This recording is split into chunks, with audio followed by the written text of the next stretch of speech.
Morning, guys. It is morning.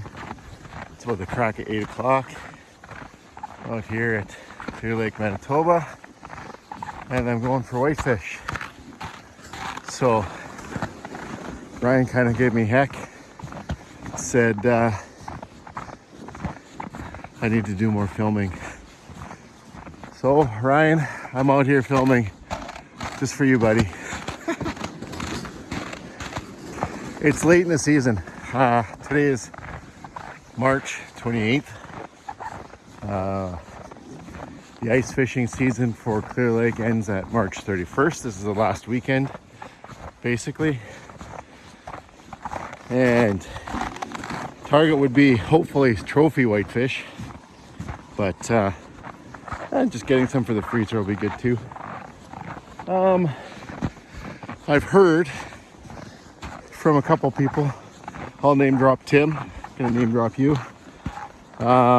say whitefish can get pretty fired up late in the season, so I want to try it out, see how it goes. I have been out, I think this will be my 5th time at Clear Lake this year. Out of those 5 times, I've been fortunate enough to land 2 trophies.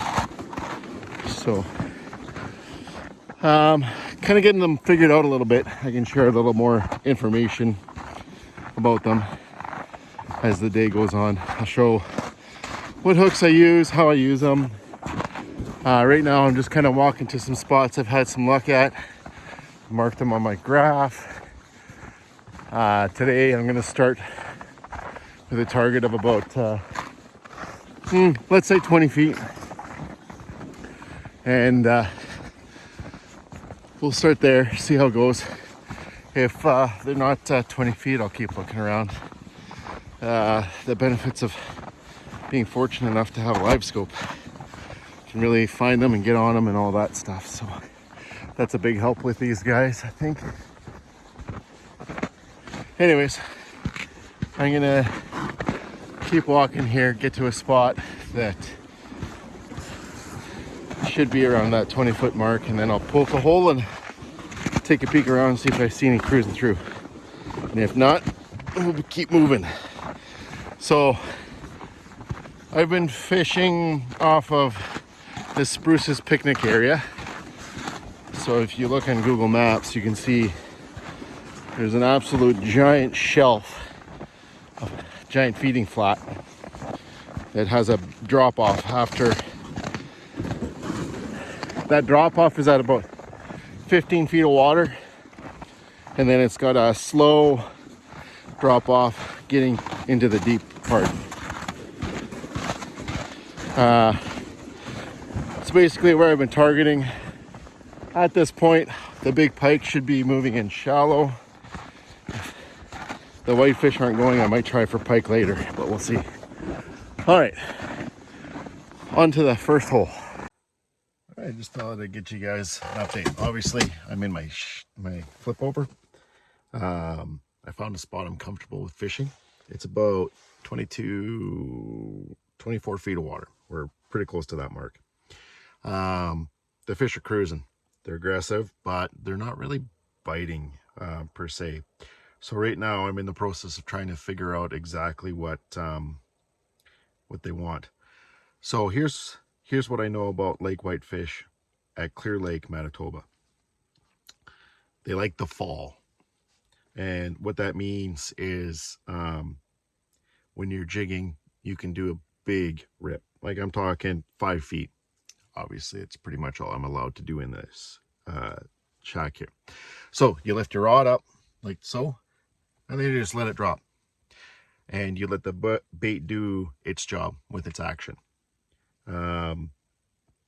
Silver, it doesn't seem to matter from what I've seen what kind of action the bait actually has. What I mean, like, so you've got your 3 dominant types of spoons. You've got your flutter spoon, I guess maybe flutter. You've got your flutter, you've got your search spoon, and then you have your jigging spoon. I found as long as you get that fall in there, it really doesn't seem to matter. And then when you want them to bite, I found I've had the most success with using spoons, just lightly jigging and pulling up. That seems to really trigger their bite, but not right now. I'm still trying to figure out exactly what they want today. Attracting them in. Now, last time Ryan and I were out, we had a conversation about this. He thinks I'm cuckoo bananas. I found rattles. Rattle baits really call them in. They're curious fish by nature. So I've been using the loudest rattle I have, which is an Element Custom Baits. I'll show you that one because I actually have that one right here ready to go. Oh dear, get off of there. Okay. So Element Custom Baits. Yeah, it's a little yellowed, but that's okay. It's still working. I've actually caught a couple fish on this one, and one being a trophy. It's loud. It's very loud. It's kind of like a hybrid between a searching bait and a crank. So it's cool because you can watch it dart around as it hits water in a certain way underneath on the graph. Very nice bait. And right now, I've had 2 bites. Bring it up. So you're only allowed 1 rod in at Clear Lake. So it makes a challenge. So like if you wanted to call them in with a rattle, you call them in and then you get your spoon down really quick. Ryan has good luck using a True North Baits pink lemonade plastic.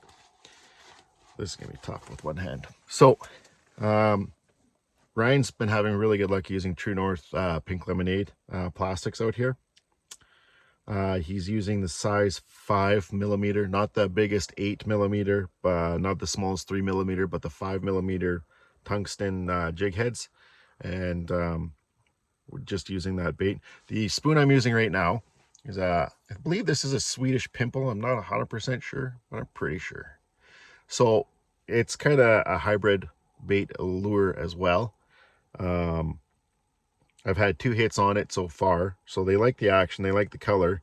I recently just downsized the actual treble that I'm using because I feel like maybe I'm not getting hookups and landing them simply because I'm not hooking up on the mouths very well with this. I will keep going and I will keep trying different baits until I find one that lands and works. I might go to a Rapala micro perch imitation crank that's got a little bit of rattle, a little bit of everything that I've been doing. The only thing is it's light, so its fall isn't exactly what they're looking for. They're looking for a heavy bait fall. So as you've seen, that Swedish pimple, it's thick, it's got some weight to it. They're looking for fast falls. They're not looking for light fluttery falls. If it flutters down at the bottom of the action, that's fine, I find, but like, say, because I'm in 24 feet of water and I do a rip up and I'm getting into 16 feet of water, they like a quick, fast drop down that flutters at the end. That's the action that they're really looking for that I've seen. And I've been putting this to the test for about 4 weekends now. And they come in, they look at the bait, they sometimes nip at it. Depends on the mood. Sometimes they're really hungry. And, you know, it changes even throughout the course of the day. So, I think the electronics helps to find where the fish are. So right now there's probably some separation with the time of year. Pike are in shallow, so the whitefish feel comfortable. They're starting to move in deep and getting ready for summer too. I'm going to keep trying fishing. I'll be back in a little while, hopefully with a catch. If not, then we'll do some fun facts about Clear Lake. I just recently ran into a document that was a research paper conducted by the Brandon University, and I found some interesting information that I'll share with you guys. So when I'm saying big rips, this is what I'm meaning.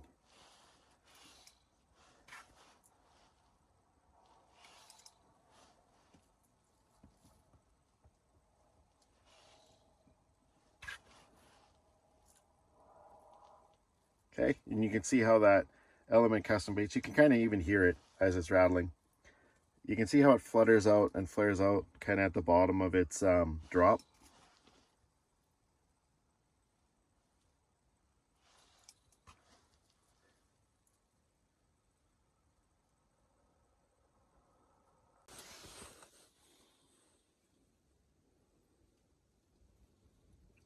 So there's a fish right underneath me, as you can see. It's a decent size. So you can see, you want to try and get it angled up towards the bait. Oh, it looks like he's spooked off. All right, some fun facts about Clear Lake, Manitoba. Wasagaming was established, and the park was established in about 1920s. Okay, so it was used as a commercial resource or a fishing resource before that, obviously, but with the federal park and all that being established, it got even more exposure. The original species, according to the original research done for this body of water, were cisco, yellow perch, northern pike, and whitefish, and also white sucker. The species which have been added and tested to this body of water: walleye, lake trout, and smallmouth bass, which was not on purpose. So some of you might have been a little curious about the lake trout. The study that I read, fry were added, they grew, they would not breed.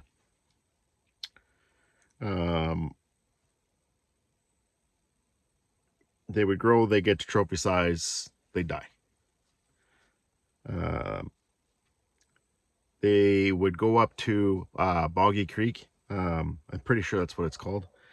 It's by where the wishing well is. They would stage for breeding. The women wouldn't lay their eggs. So successful seeding never happened. Adults were put in as a trial. They just ended up dying off themselves without ever reproducing. There are 6 creeks attached to Clear Lake. Most people think that it's spring fed. It is heavily spring fed, but it also does have a 75-mile radius water basin. 5 of those 6 creeks are inlets and 1 is an outlet. The one that's an outlet periodically gets stocked with brook trout, by the way. What else can I tell you about Clear Lake? Now, Ryan and I had a bit of a debate about this, which I thought was interesting. The reasoning or the logic behind why lake trout won't work in Clear Lake as a viable species of fish was because it was deemed not deep enough. So there was some stratification layers that never really truly formed like you do get in other bodies of water. Now, Ryan called BS on that theory because there's other bodies of water up north that are just as deep, about 120 feet, and they get the layers of stratification. Now, I don't know. Regardless, I mean, Clearwater is a great body of water for lake trout. Would it be nice to have some in Clear Lake? Yeah, sure, of course.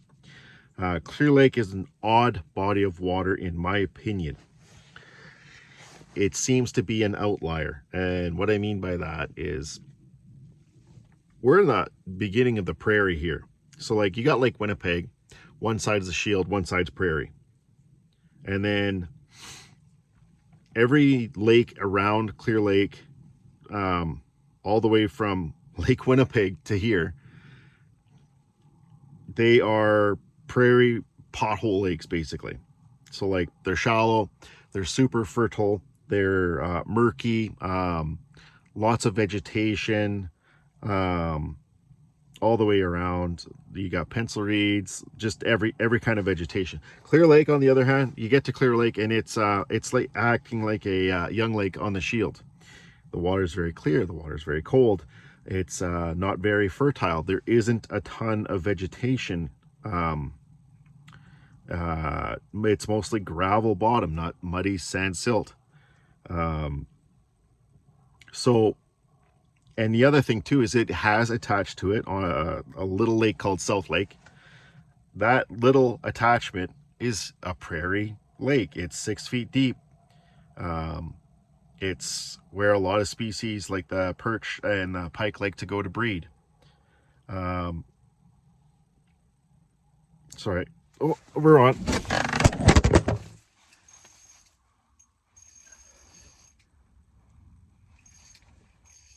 I don't have a cameraman, so I'm not filming this.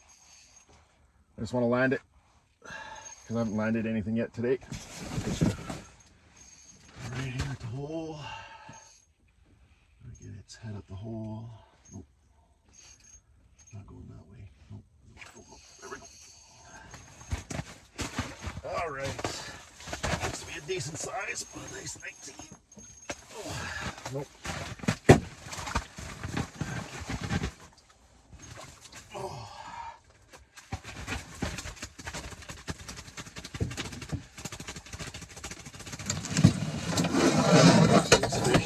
Funny out of water.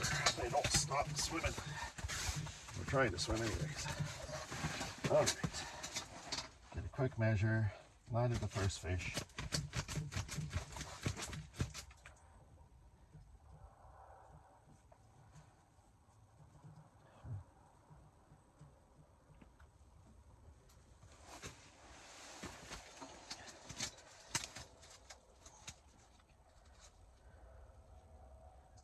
$20.5. All right, show you off. Okay. Oh, I should set away.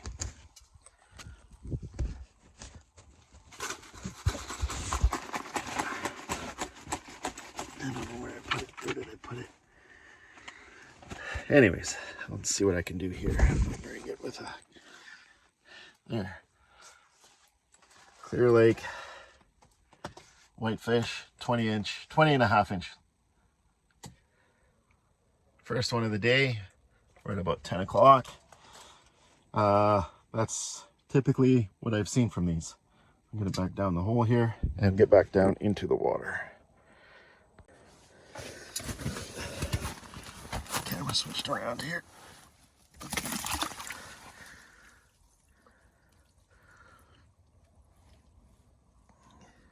Oh, this one's kind of struggling.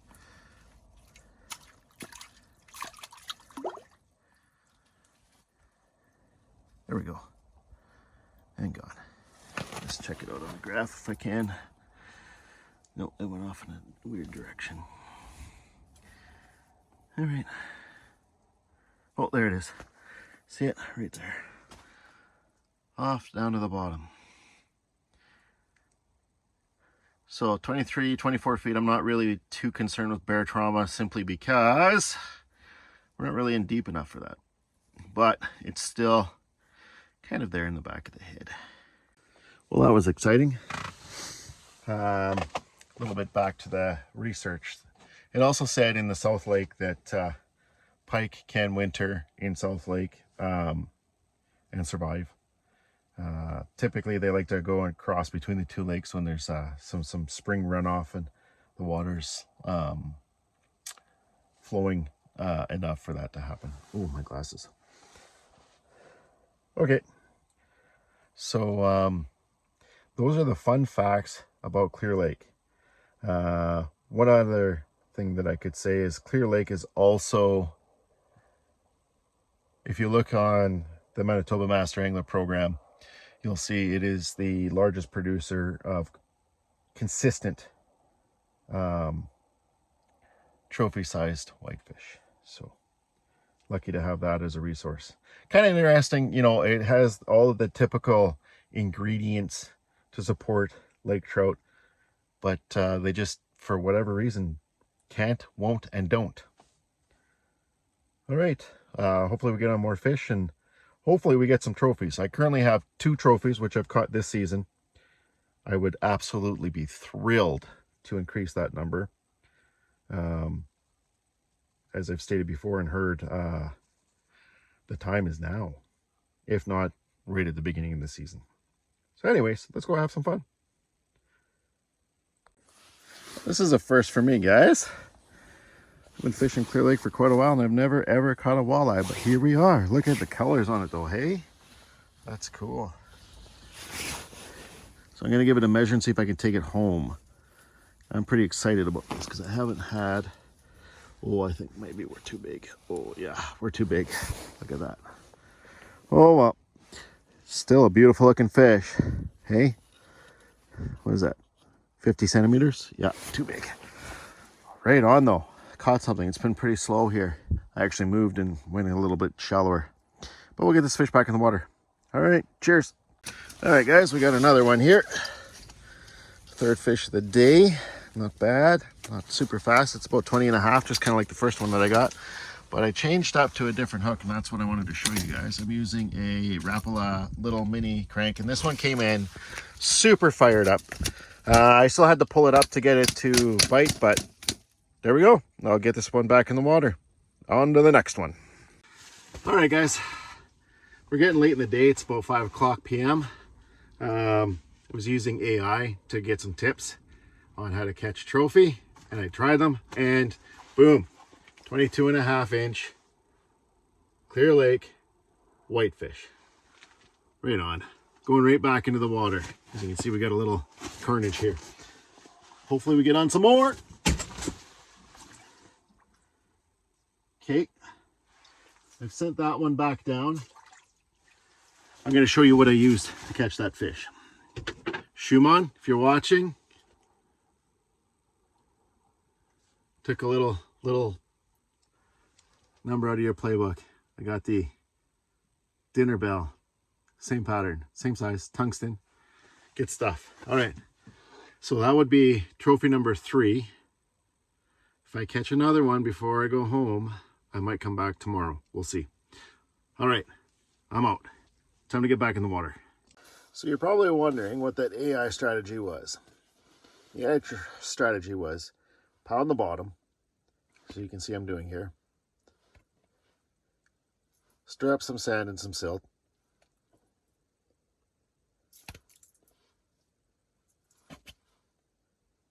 And then raise about 3 feet and let it sit still. So I did that, and then a fish came in, and then what I had to do was an elevator. So it was a soft, slow rise, and then the fish attacked the hook, and I was able to land it. All right, well, that's gonna wrap up this fishing trip. Thanks for sticking around this far, and big news, we hit the 450 subscribers that we were looking for. So we're going to do the draw. It's going to be in this video. I'm going to leave a little note for myself.